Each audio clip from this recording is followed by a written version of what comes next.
Hello, Internet. CBS Radio, its employees and sponsors. A Maven, an expert, an authority, a connoisseur, a specialist, a professional, a knowledge king, a rock and roll sports talker. Coons Ford of Security Boulevard is proud to present the Sports Maven with Bruce Posner, a no-holds-barred look at the sports world. Now, here's Bruce Posner, the Sports Maven. Welcome in, everybody. We are live. You can watch us live if you go to terptalk.com. Should be on any second. Although, like, when you hear this, it'll actually be on, right? Right. It's a little the double delay, as they say. Hey, before we break into today's news, we got a ton of stuff, too. The unveiling of the new Cole Fieldhouse. And speaking of the house, Maryland goes to the big house. Ravens play New Orleans on Monday Night Football. We heard from Chris Davis this week. I want to get some opinions on do we really want Chris back? Have we forgiven him? Mr. Gruden, Jay Gruden, said the clock is ticking on RG3. Fake interview with Tiger Woods. It goes on and on.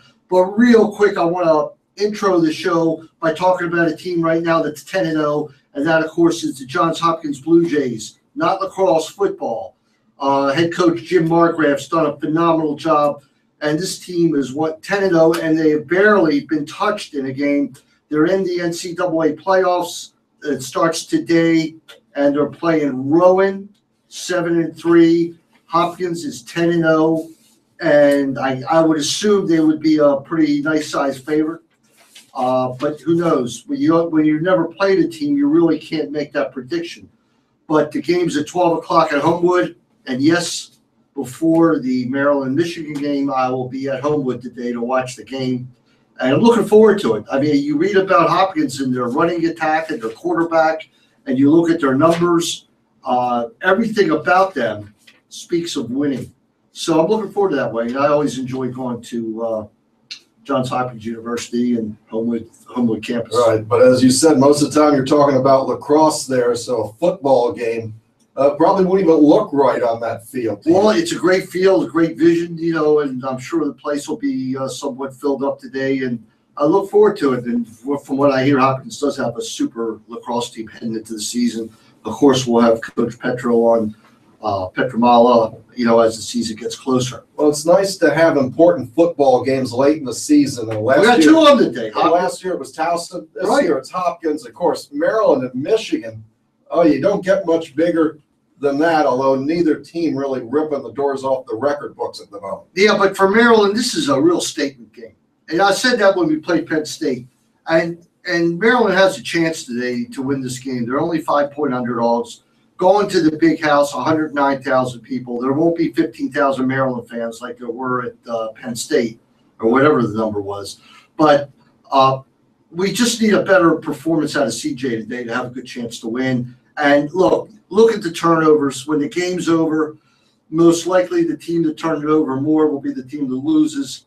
But we need CJ to hit some targets today. And contrary to some of the rumors that are out there, Stephon Diggs is not playing today. I don't know how it got started, but he is not playing today or next week. He is rumored to come back for Maryland's bowl game, which right now is slated by the Big Ten to be the Citrus Bowl against Auburn. Now, that would be fun. To play Auburn, that'd be a tough game. Nothing to lose, Wayne. Is that where I was looking at this with Mason earlier? Is that on December 29th? Yes, the 29th. So that's great for those of us who want to hit the daily double, which is the Maryland Bowl game, and then the Winter Classic hockey game up in Washington. We can make both of them if Maryland plays on the 29th. Oh, my Lord. Did you see that goal by Ovechkin last night? Oh, my God. No, I missed it. But you're up all night. You know what? Right? I'm going to tell you something. I've seen goals by Ovechkin before. This one takes the cake. This one was unbelievable. It has to be seen to be appreciated. I'll get it up on my site, but I know it's got to be up on YouTube, or it's probably right up on the ESPN.com on the NHL site. Wayne, I can't even describe what he did. He went through somebody's legs and behind his back and off the board and scored, and it was the winning goal. All right? It was unbelievable. And speaking of Washington, I don't know why we're talking about Washington, but speaking of Washington, I got to tell you something, folks. there's a good basketball team playing at the Verizon Center. Their name are the Wizards. Bradley Beal's return has given this team a look and a feeling that is just winning. They took apart the Cleveland Cavaliers last night. On top of holding them to 78 points, Cleveland's lowest total of the year. Usually when you play LeBron, a LeBron James team, you have that feeling of being dominated by him. You didn't have that feeling at all last night. It was the Wizards game, gate to wire, and John Wall started it off. But when you come in with Beal and Nene played great, and Gortat's playing great, and you come off the bench with Seraphin and Chris Humphries, right. And Andre Miller and Otto Porter. I mean, all of a sudden, this team must be running 9 deep? 90. Garrett Temple can play a bit. There are 10 guys on this team. Garrett Temple's still starting. It won't be for long, but he's still starting as they bring Beal off the bench a little bit slower. But Beal's great.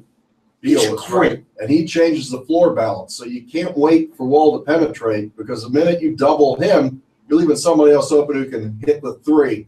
And Cleveland didn't have any defensive answers. The Wizards have a pretty good record. The one thing they wanted to avoid, because they lost the other night, they don't want to go through any 2-game losing streaks. Now, this is the Wizards talking about not wanting to lose 2 games in a row, and they really shut down Cleveland. The Wizards, they're 8-3 or something like that. They lost to perhaps the best team in the East, and don't get shocked when I say this, the Toronto Raptors. You talk about depth. This team is just so deep at guard, including Grievous Vasquez. Yeah. All right. They are so deep at guard, it's unbelievable. And everything about them just stinks of winning. And they've been killing everybody. And then the Wizards also lost to maybe the best team in the West, Rick Carlisle's Dallas Mavericks. All right. Carlisle always does a great job. So those are 2 of the 3 losses. The third was to Miami opening night. That was a mistake. Right. But when you take a look at the injuries, and Derrick Rose, never know when he's playing for Chicago, and Cleveland off to a slow start, don't sell the Wizards short. The Wizards, to me, look like a top 3 team in the East. There's one guy on that team that they can't lose. They won without Beal. I think if John Wall certainly stirs the drink there. Well, they could win. They could hold their own, but they would not be a winning team. John Wall. Speed last night. Oh, my God. He came out of Kentucky, and this is no knock to Calipari. He came out of Kentucky. He could not hit a 10-foot jump shot. I mean, the first year, I said, how can this be? But in the NBA, if you can't hit a jump shot, they take away your drive. They just don't guard you. Mm-hmm. They challenge you. But John Wall can hit that jump shot now. Yeah. John Wall is playing unreal. But here's the guy who surprised everybody. Our guy, Alex Len. You've got to go to either YouTube or my site and watch some of the recent video of Alex Len. Wayne, Alex Len would be a senior right now if he was at Maryland. And if he was at Maryland, which is a dream, if he was at Maryland, they would be a top 10 team. That's how good he is. He is so shifty. He's quick. He's fast. He hits his jumper. He knows when to shoot, when not to shoot. He passes right. His numbers are off the charts in the past 3 or 4 games. Even he's not starting yet. Eventually, he's going to start over Plumlee, a guy who he dominated in college. Right. But Alex Len is playing, and Wayne, the key to it is for the first time in 4 years, I believe he's healthy. He hasn't been healthy with the foot injury, and now he is, and he's he should have been the first pick in the draft when you take a look at it. Well, the way he's playing now, you don't have to necessarily hit him deep in the post now. You get him the ball mid-range, and he can explode to the basket. And he's blowing by people, blowing over people. So it's not just a back-to-the-basket kind of play here. We're talking about being able to face up and beat a defender to the basket.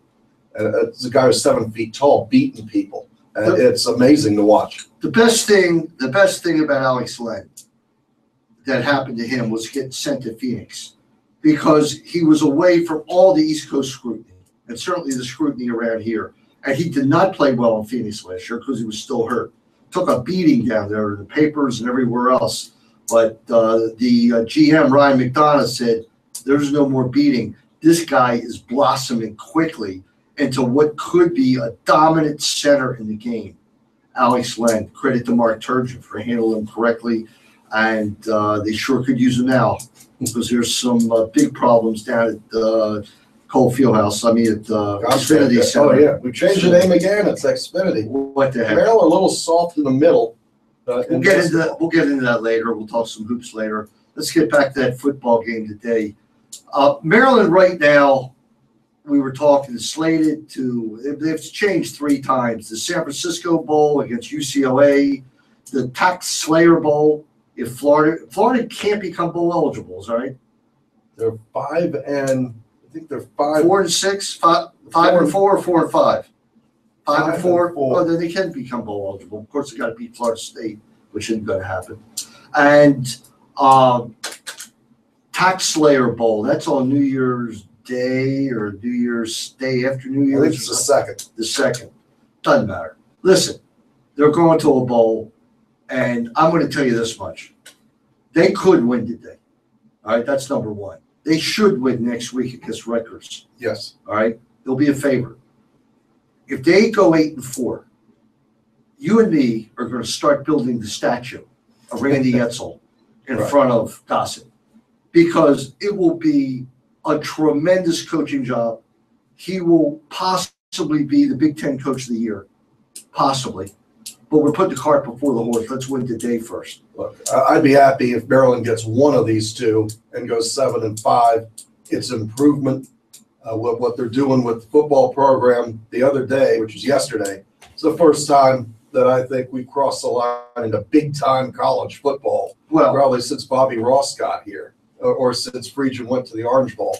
It's the commitment that the school is making to the football program. Yes, and we also have to say the commitment that our billionaire owner of Under Armour, Kevin Plank, has made to the University of Maryland.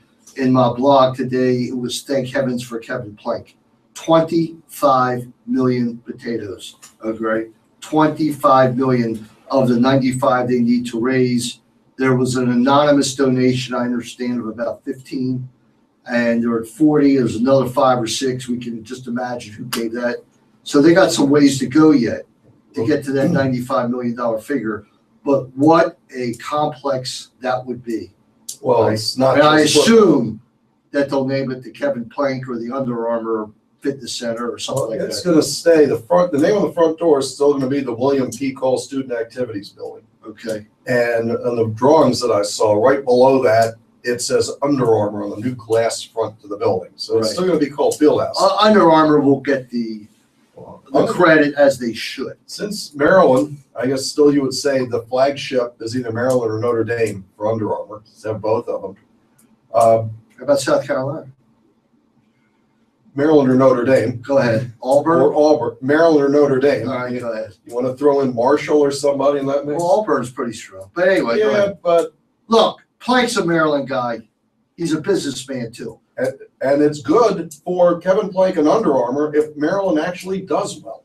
So this is the payoff, is that you build it and we'll win.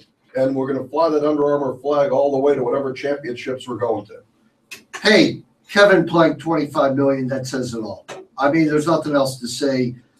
He said the new Cole Fieldhouse is an important project for Maryland athletics. This was Wallace Lowe, a signature product for our entire institution. For our students, faculty, staff, and alumni, this project will be a point of pride, a reminder of the world-class athletics, groundbreaking research, and innovative academics here at the University of Maryland. And nothing could be truer. And it's a lot of money, but it's well worth it. I think the state's kicking in as well, and they'll get the rest of it. All right, sure. They're on their way to the rest of it. Look, a lot of people were real upset about the move to the Big Ten. All right, and there's still people upset because we're not playing. And I'm putting my hand in quotes Duke. I mean, that's it. Right. I would like to play Duke too. I would like to play Duke at home, but that's it. That's all there was. That's all that was left. That's all that was left. And no, look, men's lacrosse was pretty big. Every one of those games in the ACC was pretty big. But we're still playing our rival. We might even play him twice, and that's Johns Hopkins. And, Ohio State, it'll grow into it. Some of those teams will wind up playing us. Some of those teams will wind up playing us anyway, but who cares? I think we got Loyola on the schedule this year. The schedule will be fine. But when you go to a Maryland football game now, it's big time. It's a big time feel. And besides the fact the place is sold out or near sold out. Right. And there's a different feel about game day, playing Michigan State versus playing Wake Forest or Duke or BC. Or even Clemson. Or Clemson. Only Florida State had the panache when they came in every other year. But like, for example, this year you had Ohio State and Michigan State come in. Well, next year we got Penn State coming in. Penn State and Michigan. And Michigan. So it's always going to be that rotation. So you're never going to have a down year as to who you play. And you and I both know that, there will be the rivalry against Penn State. And I got a real feeling there's going to be a bit of a rivalry with Rutgers as well. Yeah, right? I think that one seems to have to be a two-sided thing. The Rutgers game is going to always be like for the East Coast territory, the East Coast name of the Big Ten. But everything about the Big Ten, you weren't there. You were at the soccer game last week. What am I talking about? When Maryland played soccer, well, you know who was there? The Big Ten Network. They had two guys covering the game. They had a guy on the field covering the game. It was on national TV, and they played it up like it was really something, which it was. Big Ten tournament champion and regular season champion Maryland beat Indiana last Sunday. Sunday, right. And now tomorrow they play UMBC. Listen, all I got to tell you is this. There's no reason to stay home and watch any football game at 5 o'clock tomorrow. If you're in the area and your kid plays soccer, Maryland plays UMBC tomorrow in the playoffs. And I want to tell you something. When Maryland plays UMBC, it's not a game, all right? It's not like a contest. It's a battle to the finish. And that's because of how UMBC looks at it. Yes. It's also how Maryland looks at it now because UMBC has always plays Maryland tough and wins its share of games against Maryland. And Maryland is certainly on a roll. They've won umpteen games in a row. They're ranked number 4 in the nation. Right. They got home seeding straight through to the Final Four. So, it's the last team I'd want to play if I was Sash, because UMBC comes in just with fire, and they're an excellent program. And they went down to Wake and beat Wake the other day. Which says it all. All right, right there when that happens. We went way through our first break. All right, let's head out to our first break. Before we do, I want to tell you about Science and Kirk. And of course, in the Nest tomorrow at 9 o'clock. When you select a professional, you always look to the backgrounds of the persons involved, particularly involving their experience, competence, and established performance. And Maryland is only one #1 leader with regard to personal injury claim. That's the firm of Science and Kirk. Science and Kirk have handled more auto accident cases than any law firm in the history of the state. Donald and his 3 sons make a formidable team representing their clients. Call their hotline 24/7 at 1-800-LAWYERS for assistance. This is Bruce Posner along with Wayne Viener today. We'll be back in a few minutes here on CBS Sports Radio 1300.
Sports Maven. All right, back here on segment 2 of Coots Ford Presents the Sports Maven. And again, we're streaming live. It's on for sure. No ifs, ands, or buts about it. All right, let's move on from Maryland football. Wayne, do you think they win today, just out of curiosity? Yes, I think Maryland wins today, but to me, the very interesting note is Michigan 5-5 and plays Ohio State next week at Ohio State. So if Michigan wants to go to a bowl, and what I assume to be Brady Hoke's last home game as the head coach, they have to win today. It's a little more added pressure. Now, Mason was saying they have one quarterback that everybody knows, which is Gardner, who wears number 98. And then the backup is a turnover machine. But their offense has been so stuck in the mud that they've turned to the backup. Mason, what's the guy's name again? Shane Morris, I think. Shane Morris, yeah. right. But he tends to turn the ball over when it gets down to it. So Mason's pick is that Will Likely is going to get a couple interceptions for us and win that turnover battle you were talking about. Here's the problem with Maryland that I see today, and it was similar to last week. This team sorely misses Stephon Diggs. And not so much that Stephon Diggs puts up insane numbers, but Stephon Diggs draws the attention of the defense. And this allows everybody else to have a little bit more free play. Run of it. Right. Because there's so much pressure on watching Diggs. I mean, Urban Meyer flat out said that he coached the game against Maryland to stop Stephon Diggs. Well, wouldn't you? Well, but he came out and said they had to stop Stephon on kickoffs or they could have lost that game because of the momentum it brings. And, he didn't put the last guys on the bench in for the special teams. He had his front liners in there. Well, that's a good point. And right now, when you see somebody punt to Maryland, since the offense has been shaky, aren't you excited that, hey, maybe Will Likely to go the distance? I mean, that's your offensive weapon right now is a punt return. Or interception by Will Likely.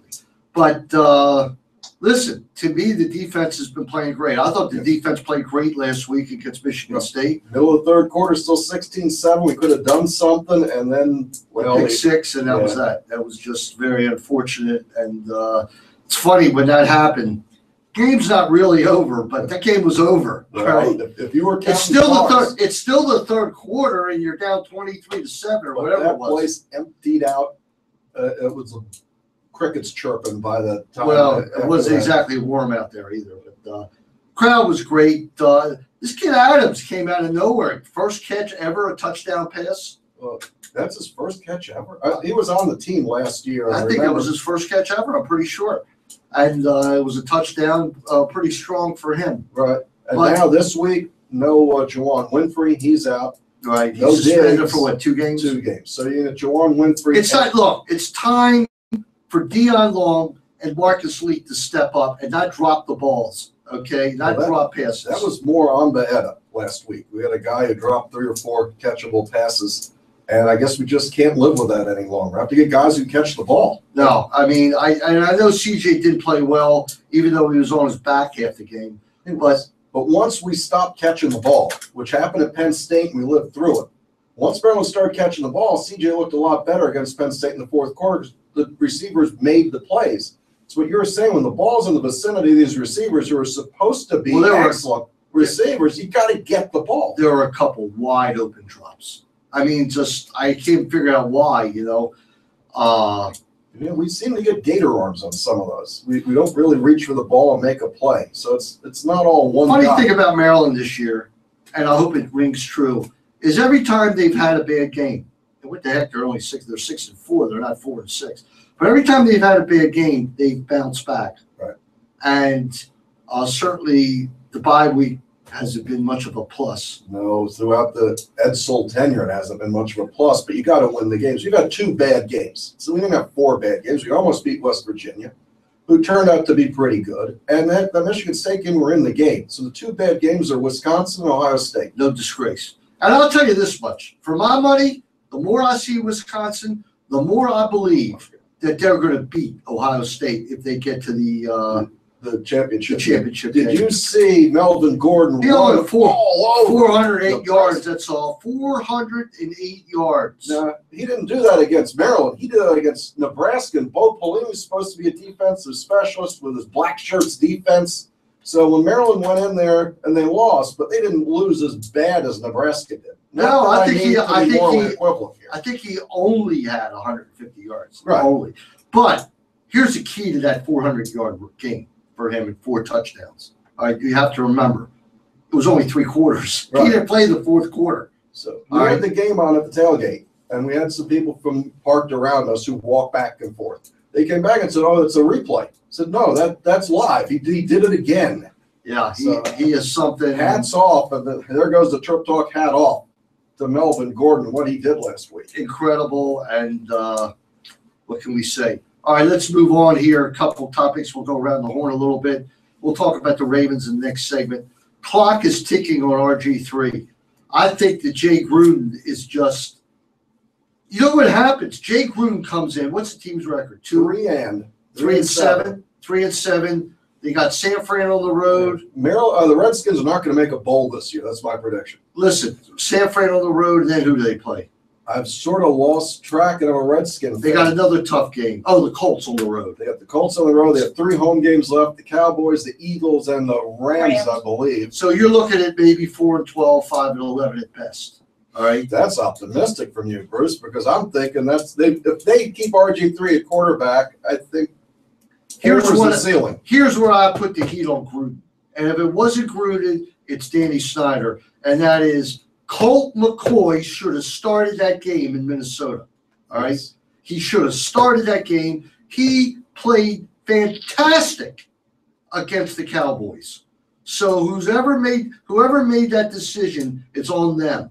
Because if they beat the Cowboys, losing to Tampa 27, it was a disgrace. Well, the wheels came off the cart, I believe, when they started RG. I think Were the fans chant for McCoy?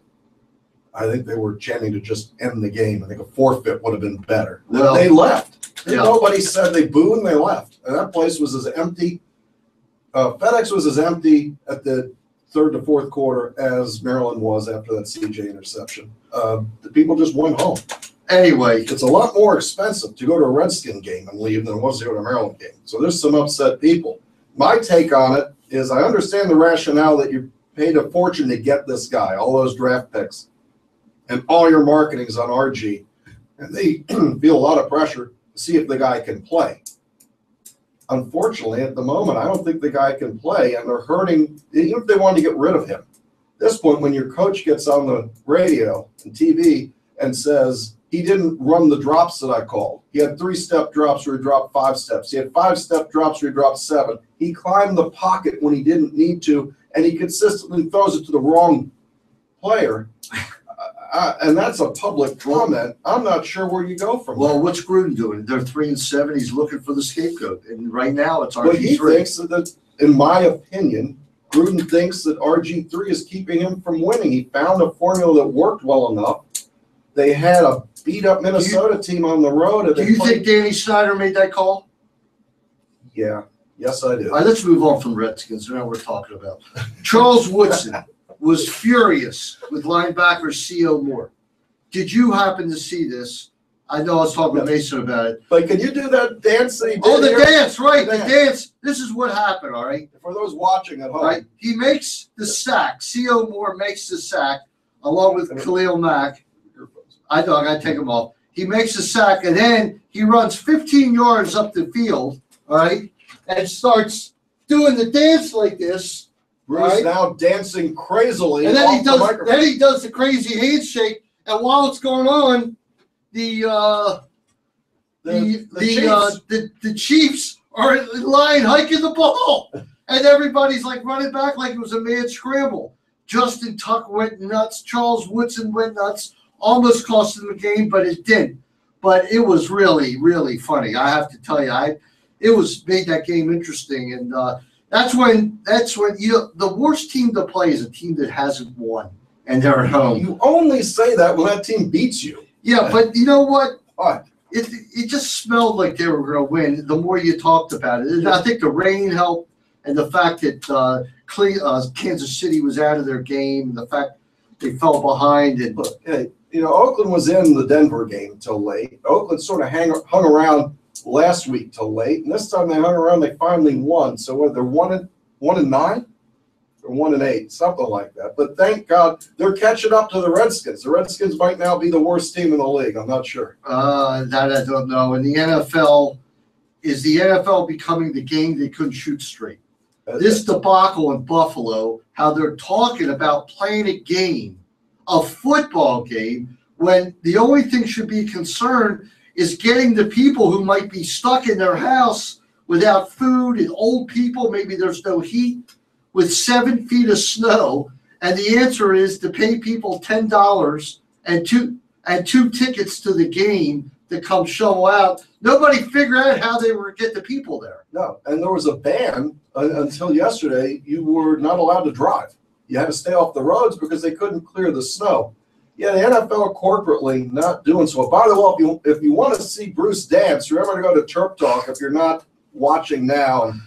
And that was worth watching. So they're going to play in Detroit on Monday night. It's the Jets and the Bills. Here's the stupidity of the whole thing. It's November. It's really not that late in the year. But there's never a concern in scheduling about the cold teams, the teams where the weather's bad, playing at home at the end of the year. The Ravens went through it for about the last 5 years. This year it is a little bit different. All right, but what in the world is Miami doing coming to Buffalo? All right, the next or the Jets or whatever. Well, the Jets is cold too.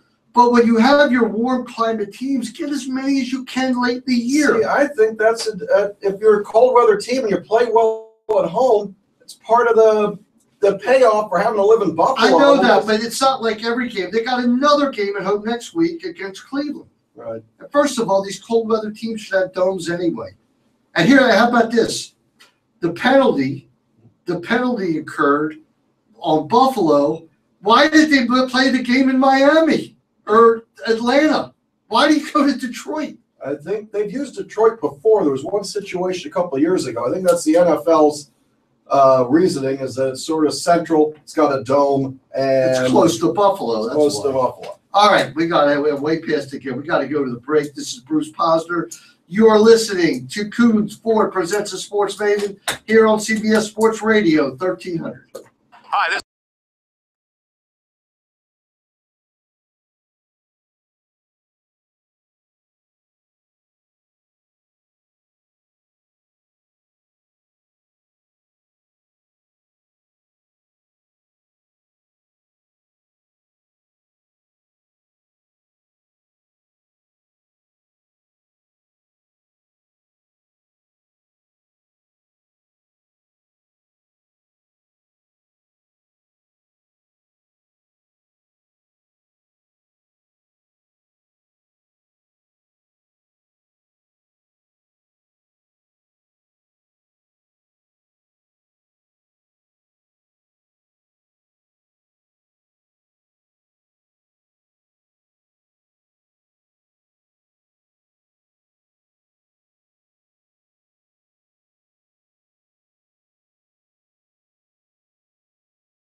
Now, here's the Maven himself, Bruce Posner. All right, welcome back to segment 3, our final segment today of Coots Ford presents the Sports Maven. No one ever asked to be injured. When this situation is thrust upon you or a member of your family, you have a right and duty to protect yourself and your family from financial harm. Science at Kirk will provide immediate assistance in getting medical care, securing lost wages, and advising on property claim damage and claim analysis. Call their free hotline 24/7 at 1-800-LAWYERS. Listen, I've known Donald for 50 years, and there is no one better to represent you than Science and Kirk. And Wayne, while we're here, tell us about Viener Consulting. Viener Consulting is the place to go. If you have a small business and you want to get on the internet, you want more sales, you want inventory control in your store or a new point of sale system, reach out to Viener Consulting. Give me a call at 301-251-2900. That's 301-251-2900. Or on the internet at makeyourcompanywork.com. All right. Got one more topic to go before we get to the Ravens game and a look around the NFL. And that, of course, is the Tiger Woods fake interview with Dan Jenkins. Now, the process of this is Dan Jenkins, his people called up Tiger's agent and said that Dan Jenkins has had lunch with every great golfer that's played the game, since he's been alive. Dan Jenkins is 84 years old. Yeah. And the response from Tiger's people was, we have nothing to gain by this. All right.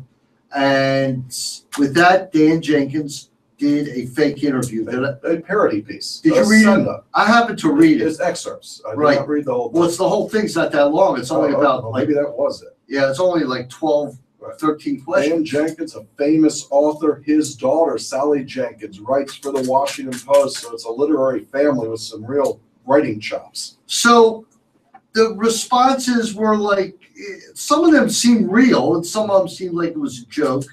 And, Le Tigre did not take kindly to this. He went on that Players Tribute site that I think Derek Jeter has.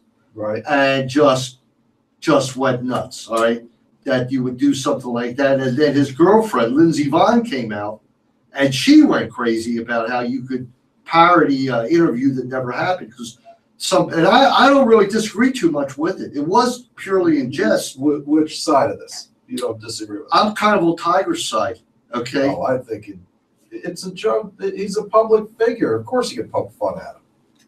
Yeah, but it was too real? No, it seemed too real. It seemed somewhat real, and I just don't know what good came from it, And first of all, it wasn't even on the website until Tiger made a thing about it, and then all of a sudden it showed up. It's probably got 8 million hits. Because he ends up publicizing. Right. He puts it on the map. And then we're talking. If he doesn't say anything. And we're not talking about it. Right. I wouldn't even know about it, okay? I just happened to hear it in the morning at 9 o'clock. John Feinstein's on this channel. I'll listen to it. And, of course, John Feinstein was just going after Tiger. I heard that John was moving on. Is that true? Is he leaving? I heard that the contract's up and he's not staying with CBS. So maybe that changed in the past couple of days. Well, I have no idea, but maybe it's the end of the year. Yeah. To him, it's just an exercise. I mean, he doesn't. Well, maybe he will get to do that interview with Tiger. He did an interview with Tiger. After the parody. Maybe Tiger will do it for real. Yeah, well, whatever. And Maryland Hoops, real quick, it all comes down to I'm anxious for Monday night to see what happens. All right. What time is that game Monday night? Monday night, that's Arizona State. Right. Is that 7? I think it's at 7. My calendar, it's at 7, but Mason usually knows a lot more about that. Check that for us. Because we'll be right up against the Ravens game. But we're going to find out. The last game, they did not play well. They played 3 pretty soft teams. First 2, they look great. It is a different team. There's chemistry there. The ball movement is excellent. The guys did shoot well the other day. And I'm going to tell you right now, Wayne, they're going to see the zone until it comes out of their ears. Maryland. Because it's the second time it was dumped against them. And it was 2 times they didn't respond. 7 o'clock Monday night. I assume it's on ESPN? ESPN. On the U. Okay. Go ahead, Wayne. Well, I think the Trojan teams, from the time we've been watching him here, have trouble against the zone. They have trouble finding the right rhythm and getting the ball across court fast enough. and they do a lot of station-to-station passing instead of skipping over the zone for the open shot. They're going to have to work at it. This is a new bunch of guys, and these guys could shoot. You could put four guys out there. Thursday night. Yeah, but in general. 10 for 30. Well, when you live by the 3, you die by the 3. But in general, between Nickens and Wiley, No, and they're Miller, sure gunners, and man. Rashad Pack is a welcome surprise at guard. He's a transfer from North Carolina A&T. But I know we had Ravens talk. Let's get to the Ravens. Of course, we'll cover that Wednesday night.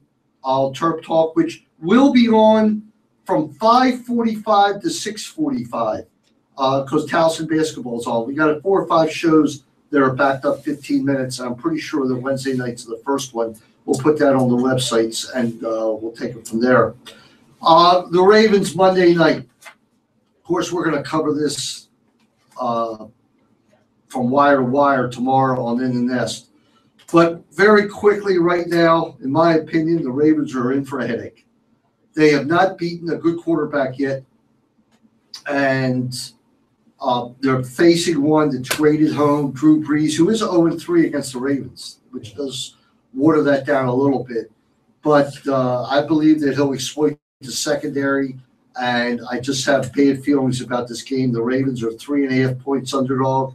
And I don't like the fact that they lost 2 games in a row at home. The Saints lost 2. Yes, there's very few teams lose 3 in a row at home, no matter if they're good or bad, and I just can't imagine that they will.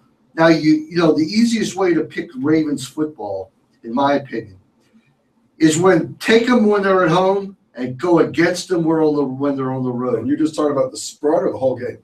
I'm talking about both. All right, if we're talking about the spread, if I would say, I think if New Orleans wins this game, they're going to beat the Ravens by 14 points, something like that.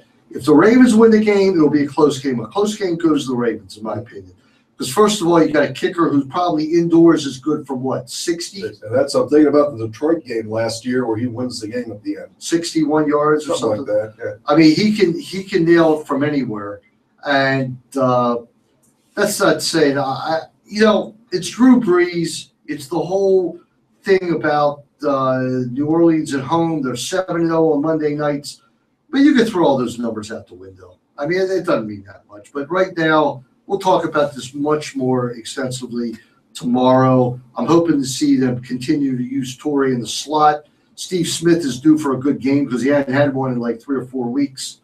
And but the key to me is, can they run the ball?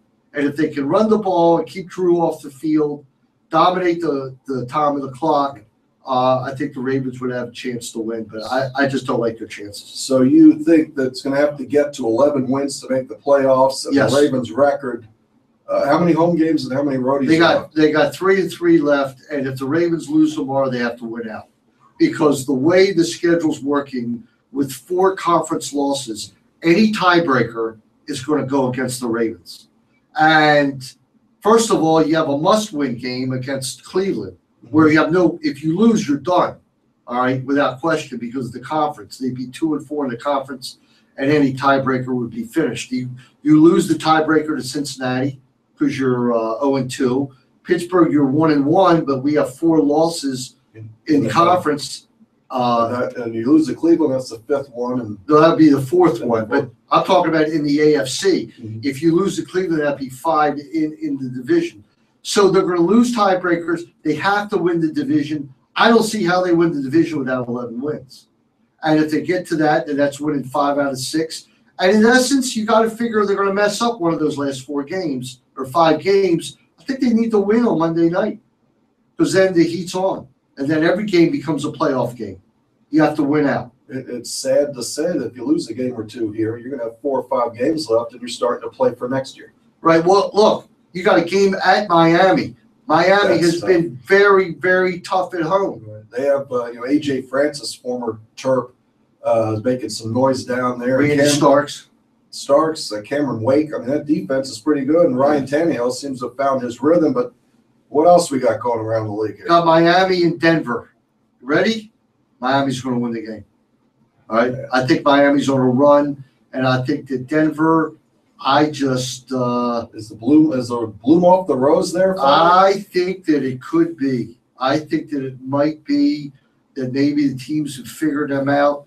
I like Miami in that game. Denver cannot run the ball. They're starting a guy the Redskins gave up on at center. And then you say Kansas City's the toast of the league, the West, and then they go lose to Oakland. Look, the two best teams right now are Green Bay and New England. That's right now. That can change. And what, you got the Cardinals coming in Arizona 3 because of the quarterback? Because of the record and the quarterback, the Cardinals are probably down to 3. And I still think Seattle's in the hunt. Are you picking Atlanta? Am I over Cleveland? Yes, I am picking Atlanta over Cleveland. Atlanta's tough at home. I think Cleveland is on the down low a little bit. Do you think Manziel's ever going to get on the field there? Who? Johnny Manziel, not this year. No, the kid's done too good.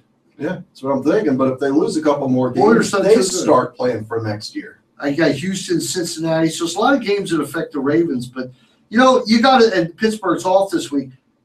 You got to stop looking for help. You have to win the games. I got my upset special tomorrow. You ready? Are you sitting down? Yes. The Redskins are going to beat San Fran tomorrow. All right? The last couple of times I thought you were crazy. You were right. Yeah. So, well, the Redskins are going to win tomorrow, and I just have that feeling they're not as bad as nobody's as bad as you are when you lose to Tampa Bay 27-7. Hey, the other team that lost to Tampa is the Steelers. So what do you have as far as the final for the Maryland today? For Maryland today, I've got to go with Michigan. I feel Michigan wins 28-20. All right. I live and die with Maryland. I want to see them win, really? But it's Michigan's bowl game. Yep. If they don't get it, they're not going to get a bowl. They're playing for Brady Hope. Do the players like him? Yeah, I think they do. Are they going to lay it out on the line for him? I think they will. But turnovers. It's a turnover battle. I'll make that prediction. Look at the turnover battle, and whoever wins that wins the game. Because that's what beats Maryland every week. Yeah. When Maryland turns the ball over, that's what beats them. And that will do it. And we'll see you tomorrow on In the Nest when Donald Science will take me apart for picking the Redskins. See you tomorrow, everybody. Drive safely. So if you're watching out there on Google and on the Terp Talk website, thanks for watching. We'll do this again soon. I'm still living the dream. I think Maryland's going to find a way to do it today, and we're going to be building that statue. When are we going to build that statue, Bruce? We will go out there when we defeat Rutgers. And listen, I picked against the Ravens. Against Maryland, against Penn State. I didn't want to break the streak. Okay. All right. So but I really think I don't like the fact that Michigan's going for that 6th win today. To me, they're life and death. And Maryland's got their ball. Yeah. So I guess we'll see what it's like. We'll see y'all soon. Thanks for watching.